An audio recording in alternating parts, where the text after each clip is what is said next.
nós estamos iniciando mais uma série de falas, de palestras a respeito da família.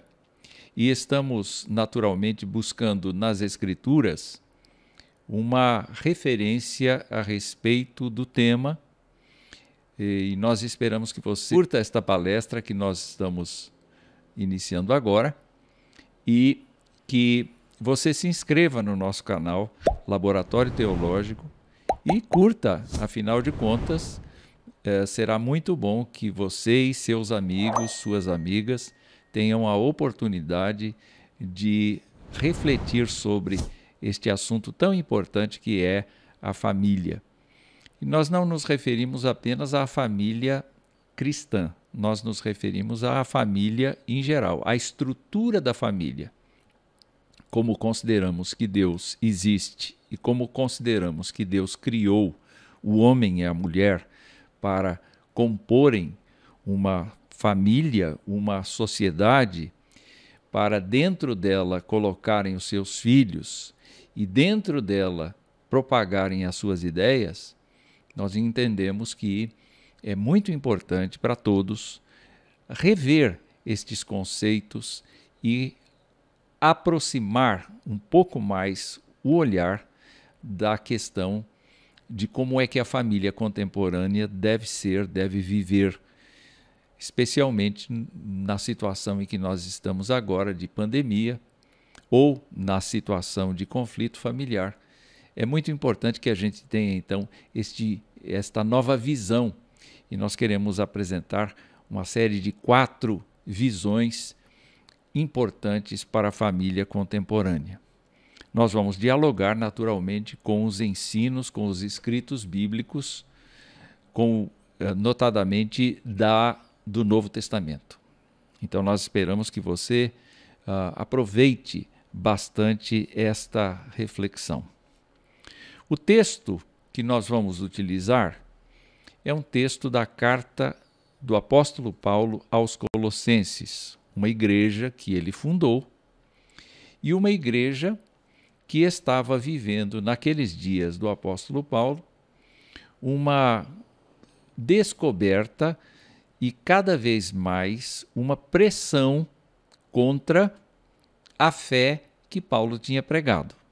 Alguns problemas são muito visíveis na carta, como, por exemplo, a intenção de falsos mestres de dizerem que era necessário que os cristãos tivessem fizessem culto aos anjos, ou então obedecessem dias, anos, ritos em geral, em lugar de dedicar-se, em lugar de crer, de apenas crer em Jesus Cristo como seu Senhor e Salvador.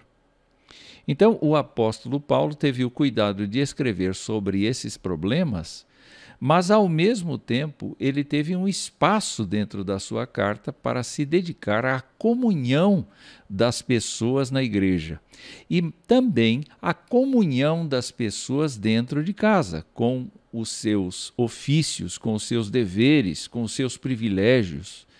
De maneira que esta carta e este trecho que nós vamos ler daqui a pouquinho vai servir exatamente para que nós tenhamos 4 visões importantes para a família contemporânea. Nós vamos começar com o capítulo 3, o verso 12 até o verso 21. Vamos acompanhar a leitura. Paulo diz: revesti-vos, pois, como eleitos de Deus, santos e amados, de ternos afetos de misericórdia, de bondade, de humildade, de mansidão, de longanimidade. Suportai-vos uns aos outros, perdoai-vos mutuamente, caso alguém tenha motivo de queixa contra outrem. Assim como o Senhor vos perdoou, assim também perdoai vós. Acima de tudo isto, porém, esteja o amor, que é o vínculo da perfeição. Seja a paz de Cristo o árbitro em vosso coração, a qual também fostes chamados em um só corpo, e sede agradecidos. Ele continua: habite ricamente em vós a palavra de Cristo, instruí-vos e aconselhai-vos mutuamente em toda a sabedoria, louvando a Deus com salmos e hinos e cânticos espirituais, com gratidão em vosso coração. E tudo o que fizerdes, seja em palavra, seja em ação, fazei-o em nome do Senhor Jesus, dando por ele graças a Deus Pai. E aí Paulo se refere à família, mais diretamente. Esposas, sede submissas ao próprio marido, como convém do Senhor. Maridos, amai vossa esposa e não a trateis com amargura. Filhos, em tudo obedecei a vossos pais, pois fazê-lo é grato diante do Senhor. Pais, não irriteis os vossos filhos, para que não fiquem desanimados. Como você percebe, este texto, e muitas pessoas dizem assim, mas ele não está falando para a igreja em primeiro lugar e depois para a família? Eu quero colocar a coisa da seguinte maneira: não dá para a gente ser uma coisa na igreja e uma coisa na família. Ou a gente é na família o que a gente é na igreja, ou a gente é na igreja o que é na família. Então, normalmente, eu acrescento na perícope da família, no parágrafo relativo à família, eu acrescento o que vem anteriormente. Exatamente para que a gente tenha noção de quem é que está falando para esposas serem submissas, maridos amarem suas esposas, filhos amarem, respeitarem seus pais e pais tratarem os seus filhos não com irritação. É preciso, então, a gente perceber claramente, nestas 4 visões que eu pretendo apresentar, a primeira visão, que é a visão de quem é Deus para a família. O texto nos diz exatamente isto. Portanto, como eleitos de Deus. Eleitos de Deus. Muita gente tem dificuldade com esta expressão bíblica, que é muito constante até nas escrituras do Novo e do Antigo Testamento. Deus escolhe. Eleger significa escolher. Quando nós vamos às urnas, nós elegemos pessoas para cargos públicos e o fazemos como um processo de escolha. O fato de Deus eleger significa que Deus é uma pessoa. Ao mesmo tempo que Deus é uma pessoa, Deus, na sua infinita grandeza, é pessoa diferente da nossa pessoa, diferente da gente. Mas o que é igual em Deus e em nós é justamente a capacidade de escolha. Deus utiliza da sua vontade para criar.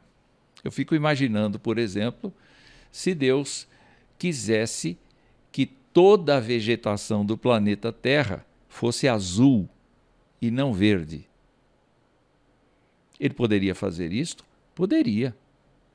Afinal de contas, toda a existência das coisas se deve a Ele. Biblicamente falando, não há um acaso, mas existe um planejamento, existe uma postura, existe um plano, existe um propósito. E Deus, como pessoa, tem plano, tem propósito e tem vontade soberana. Quando Deus está dizendo a Abraão, por exemplo, saia da tua terra e da tua parentela para a terra que eu te mostrarei, por que Abraão? Por que não outra pessoa? Nós não sabemos dizer. A única coisa que podemos afirmar é que Deus escolheu Abraão. Quando chegou o tempo de um filho nascer a Abraão, Abraão, mecanicamente, com Sara, sua mulher, disseram assim: olha, vamos ter um filho, porque Deus prometeu que vai ter uma geração depois de nós, mas vamos fazer um filho aqui com a minha escrava, porque do jeito humano é assim que se resolve. A gente tem aquela alternativa que é possível. Justamente para Deus ser crido como Deus, o que é que ele fez? Ele tomou Abraão, que era muito velho, Sara, que era muito velha, e desta Sara e deste Abraão nasceu Isaque. Quando ela já não podia mais ter filhos, quando ela estava velha demais para gerar, Deus a fez gerar. Ou seja, a vontade de Deus não é igual à vontade humana no quesito das possibilidades. A vontade humana está restrita a possibilidades. Nós podemos, por exemplo, escolher a marca do sabonete que nós queremos usar para o banho. Nós somos capazes de escolher que marca de arroz nós queremos comprar. Mas a Bíblia nos mostra claramente que nenhum dos nossos atos, nenhuma das nossas atitudes e pensamentos são verdadeiramente espirituais. E nós não temos como escolher a Deus, porque nós vivemos num estado de pecado. Nós estamos dormentes, mortos em delitos e pecados, diz a Bíblia. Só que Paulo, quando falou com os colossenses, diz que os colossenses eram eleitos de Deus. E a pergunta que eu faço é: o que significa isto? Significa que Deus, na sua soberana vontade, na sua soberana atitude, decidiu que aquelas pessoas do passado e que pessoas de todas as épocas, em todas as situações, sejam atraídas para Ele e sejam trabalhadas por Ele a fim de se tornarem suas testemunhas na terra. Isto significa claramente que quem pensa que Deus escolheu pessoas para irem para o céu e outras pessoas para irem ao inferno e lá ficarem, não está militando completamente no propósito divino. Se lembre, quando Deus chamou Jacó e os seus filhos para se tornarem o povo de Israel, ele disse claramente que o povo não era o mais bonito, não era o melhor, não era o mais rico, mas ele havia escolhido para que esse povo fosse sua testemunha na terra e andasse na confiança dele. E nós sabemos um pouco da história de Israel, em que efetivamente o povo foi sustentado pela graça de Deus, pela misericórdia de Deus, em detrimento das outras nações. Mas o objetivo de Deus era que, pela ação dele na vida de Israel, as outras nações ficassem sabendo da existência de Deus. Essa tarefa, a partir de Jesus Cristo, foi dada à igreja, ao povo de Deus, onde estão misturados judeus convertidos ao cristianismo e não judeus, que são a maioria das pessoas chamadas gentios. Nós não sabemos quem Deus elege. Isto é da alçada absoluta dele. Mas cada pessoa que está eleita por ele é alimentada com convicção que vem da parte dele, para que se mantenha firme. Você pode estudar com bastante cuidado a parábola do semeador. E lá você vai verificar que existe uma qualidade de terra só que dá frutos, que é justamente aquela terra que foi trabalhada pelo lavrador e foi revolvida, e as pedras e os espinhos e as ervas daninhas foram retiradas do terreno e a terra ficou fofa, exatamente para que a palavra frutificasse. A segunda expressão que Paulo usa é justamente a expressão santos. Portanto, como eleitos de Deus, santos. E naturalmente, quando pensamos nesta palavra, nós temos que pensar na ideia de separação. Não é necessariamente separação dos outros. Quando as pessoas entregam a sua vida para Cristo, elas deixam para trás os seus parentes, deixam para trás os seus amigos de outrora.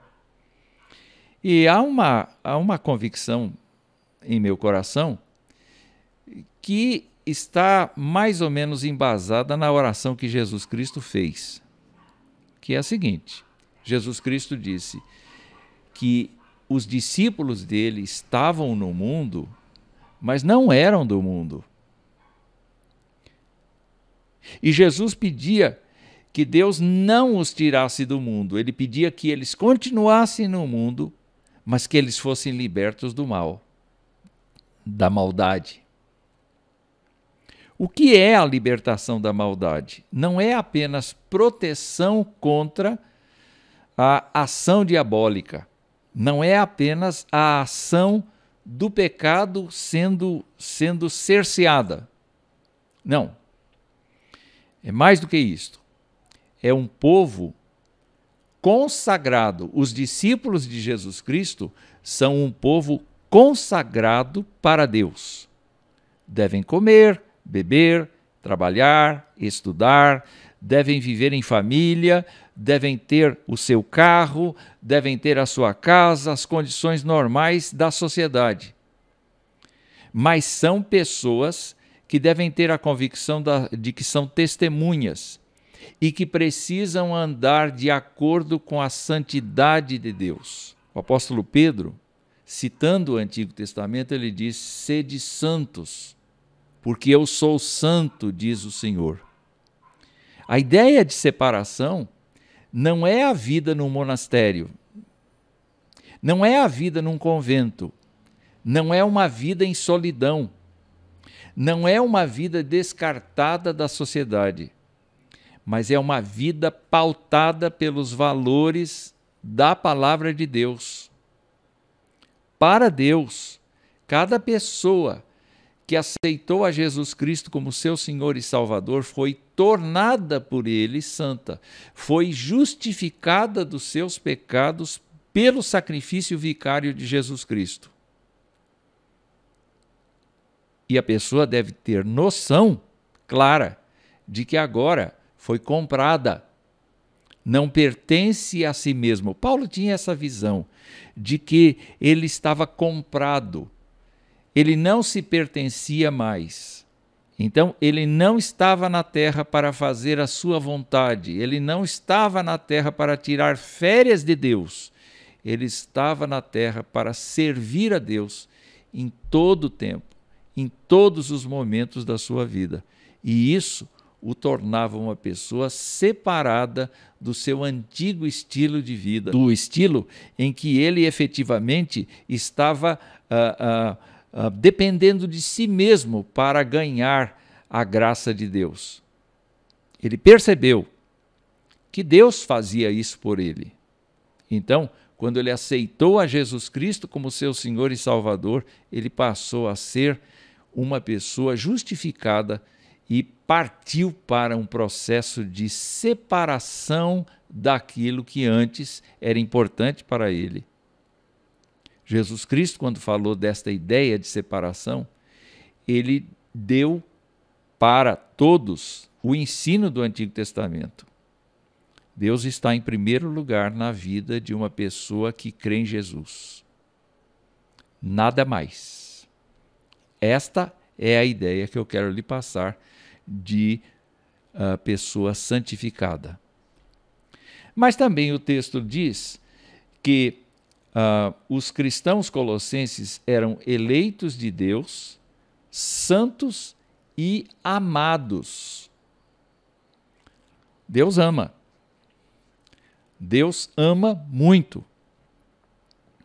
Quando a gente olha para o Antigo Testamento, a gente vê Deus demonstrando seu amor, mas também demonstrando a sua disciplina.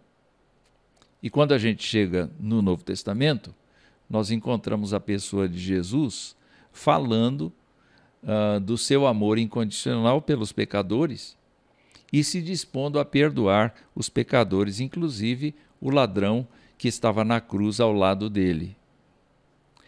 Pois é, que Deus você prefere? Geralmente as pessoas preferem o Deus do Novo Testamento. Mas Deus não muda. A Bíblia diz que Deus é o mesmo, ontem, hoje e sempre. Jesus Cristo é o mesmo, ontem, hoje e sempre. Se lá no passado, no Antigo Testamento, Deus parecia tão irado, na verdade, a gente tem que ver também o quanto Deus foi caridoso, o quanto Deus foi misericordioso.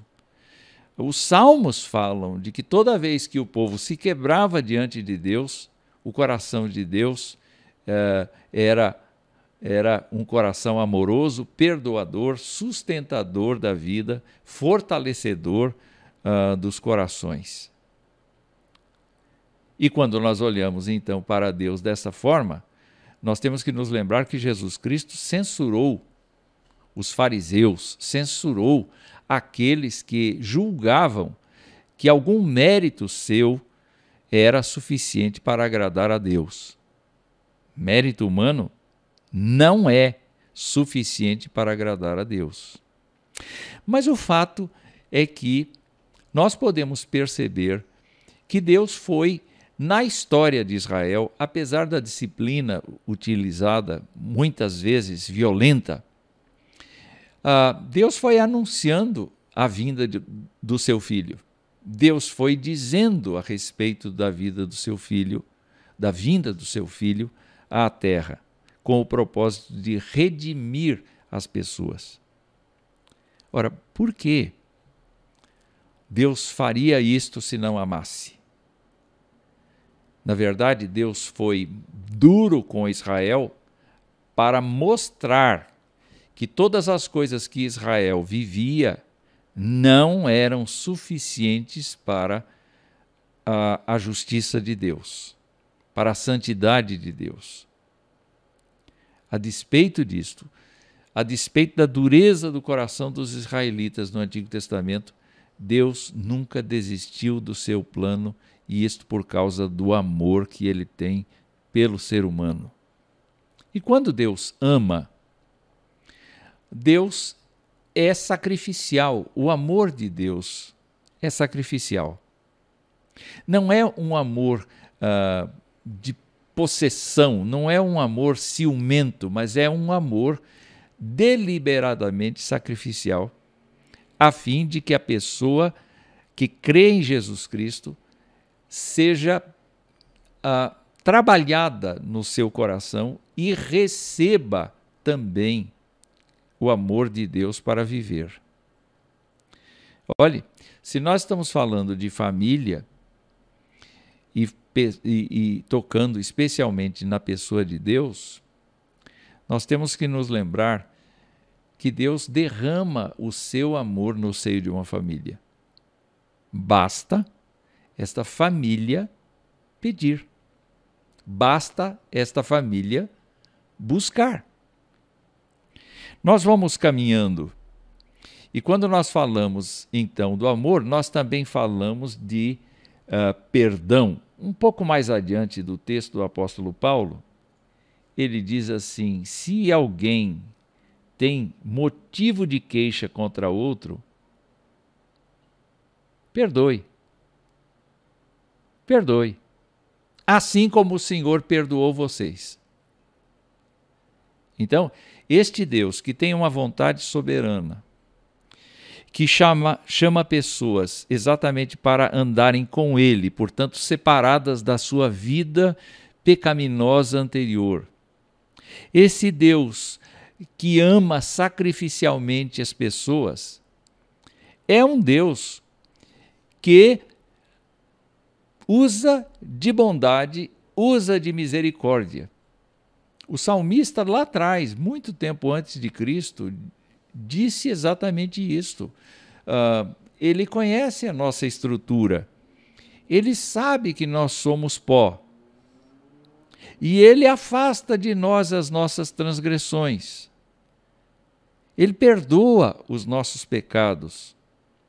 A ideia de perdão não é de esquecer o que o outro fez de errado, a mágoa que o outro trouxe. Mas a ideia de perdão é renovar o interesse, é renovar a credibilidade, é renovar a disposição de trabalhar.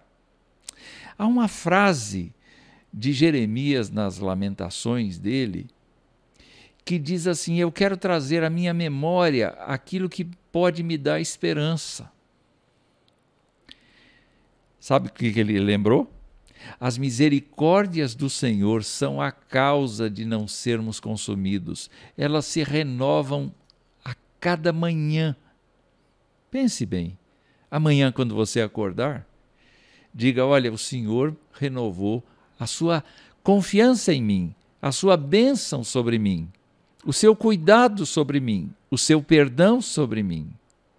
A ideia, então, do perdão é justamente a ideia de Deus olhar para Jesus Cristo e, não importando o tamanho dos nossos pecados, nem a quantidade deles,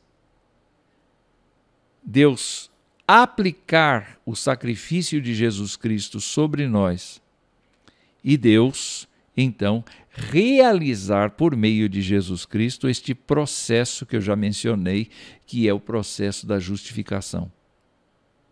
Esse é o perdão de Deus. Mas é interessante nós pensarmos que a vida continua.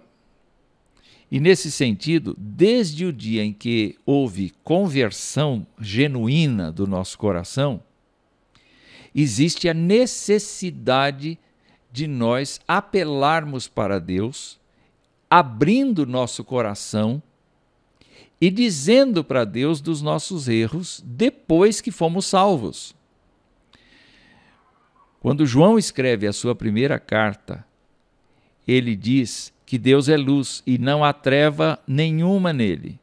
Se nós dissermos que não pecamos, nós mentimos.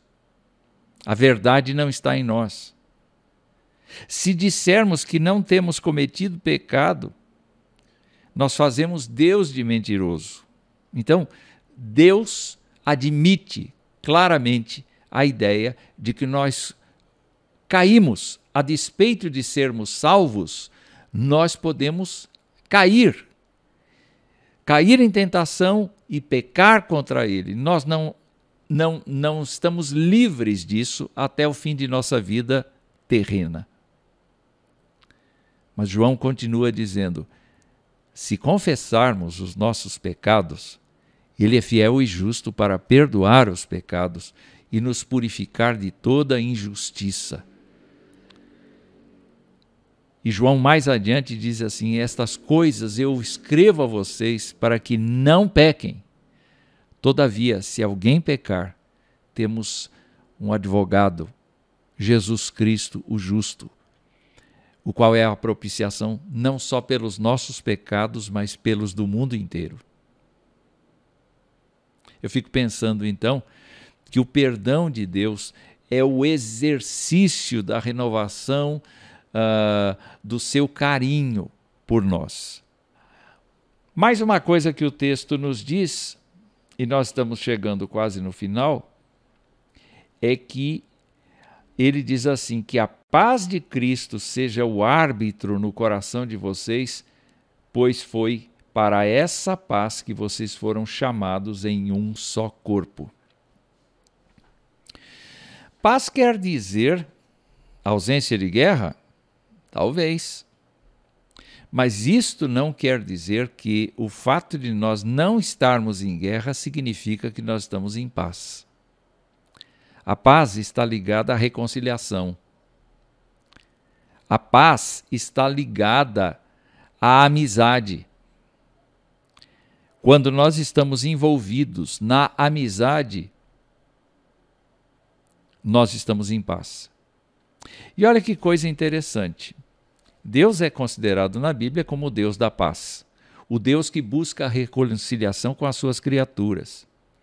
Deus é aquele que está trabalhando efetivamente por meio de Jesus Cristo para tomar nas mãos a pior pessoa que existe e transformá-la em seu filho, permitindo a essa pessoa que a qualquer momento da sua vida, essa pessoa tenha contato com ele, fale com ele, receba dele por meio da Escritura as orientações para a sua vida.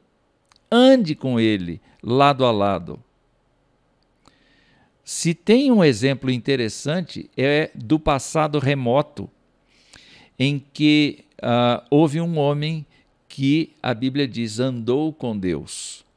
Esse homem se chamava Enoque e ele não foi encontrado mais. Depois de um certo tempo da sua vida, ele simplesmente não foi encontrado. O que caracteriza a vida deste homem é que ele andou com Deus, ele tinha paz com Deus, mas era Deus quem concedia essa paz. É Deus quem concede a sua destra de companhia, a sua mão direita para todas as pessoas que vêm a Jesus Cristo. Ele passa a ser seu Pai, ele passa a ser seu Salvador, ele passa a ser sua rocha, seu protetor, seu cuidador, seu instruidor. Ele passa a cuidar da pessoa exatamente porque a comunhão está em ordem. Existe paz, existe relacionamento equilibrado, existe nosso quebrantamento diante da extrema misericórdia de Deus. Existe sujeição da gente quando há erro, quando há disciplina da parte de Deus, e existe o cuidado para que essa disciplina que Deus administra seja uma disciplina que nos levante, que nos erga, que nos capacite, que nos dê experiências novas para que a gente retorne ao equilíbrio. Mas não é só isso.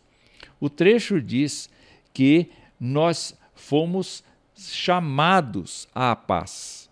Nós fomos chamados para buscar a reconciliação com as pessoas. Nós fomos chamados para buscar uma vida sem reservas com os outros e especialmente com Deus. Você percebe, então, que esse Deus que nós estamos estudando hoje é um Deus que quer nossa amizade, que quer nos perdoar, que quer nos amar, que quer fazer de nós pessoas santas. E por isso, desde o princípio dos tempos, nos escolheu. O que Deus tem em mente, então, quando demonstra todos esses atributos pessoais? O objetivo de Deus é que as suas criaturas, regeneradas em Jesus Cristo e transformadas em filhos de Deus, filhos e filhas de Deus, sejam pessoas que o louvem, que o engrandeçam. Quando a gente pensa em louvor, naturalmente nós pensamos em música. Muita gente pensa em música, muita gente pensa num culto cheio de músicas, um verdadeiro show, não é? Muitas vezes de luzes, muitas vezes com altas situações ali emocionais. Mas o louvor acontece tanto publicamente quanto acontece isoladamente. quando o nosso coração está em paz com Deus, quando o nosso coração arde com o amor de Deus, quando o nosso coração está agradecido por conta desta bênção que Deus nos deu de demonstrar para nós o seu amor e a sua misericórdia, o resultado é justamente que as nossas ações, os nossos pensamentos, as nossas palavras, as nossas atitudes vão demonstrar tanto a Deus quanto às outras pessoas que Deus mora na gente. Porque quando Deus mora numa pessoa, esta pessoa vai sendo a cada dia transformada. O apóstolo Paulo tinha a noção de que tudo quanto a gente fizesse, nós deveríamos fazer em nome de Jesus Cristo. Você pode imaginar o que é preencher uma planilha em nome de Jesus Cristo? Fazer um almoço, preparar um almoço em nome de Jesus Cristo? Jogar futebol em nome de Jesus Cristo? Que procedimento nós vamos ter exatamente para que Deus seja louvado ali? Naturalmente, será um procedimento justo, adequado, pode ser viril, mas ao mesmo tempo tem que ser uma coisa em que a gente tenha por objetivo engrandecer a Deus. Ora, Deus tem o direito de ser louvado? Claro que tem. Ele é o dono de todos nós. Foi Ele quem nos deu vida. É Ele quem nos dá respiração. É Ele quem dispensa a sua graça e a sua misericórdia sobre nós. Nós estamos vivos porque Ele quer. Ele não merece uma palavra de gratidão, uma palavra de louvor, uma palavra de reconhecimento de quem Ele é, tão grandioso, tão majestoso, tão ocupado, no entanto, tão atencioso para cada um de nós? Então, assim como o apóstolo Paulo falou, nós deveríamos dar graças a Deus, não só porque Ele existe, mas porque Ele contou para a gente que Ele existe e porque Ele contou para a gente que Ele é um Deus que tem uma vontade soberana, Ele elege, Ele é um Deus santo, que quer dos seus filhos a santidade, Ele é um Pai que ama e, portanto, Ele quer que este amor fique muito claro na nossa mente. Ele trabalha no sentido do perdão, da restauração. Ele trabalha no sentido de uma comunhão perfeita, de uma comunhão bem trabalhada. E Ele nos chama para uma reconciliação, para uma vida sem obscuridades. E isso redunda em ação de graças e louvor para Deus, quando a gente cultua e quando a gente trabalha, quando a gente estuda, quando a gente vive em família, tudo acontece e tudo se torna como um culto. Esta é a visão que eu quero lhe passar hoje. A visão de Deus para a família contemporânea. Deus quer ser o Deus da sua família. E Deus quer fazer tudo quanto Ele tem poder para fazer a fim de abençoar sua casa.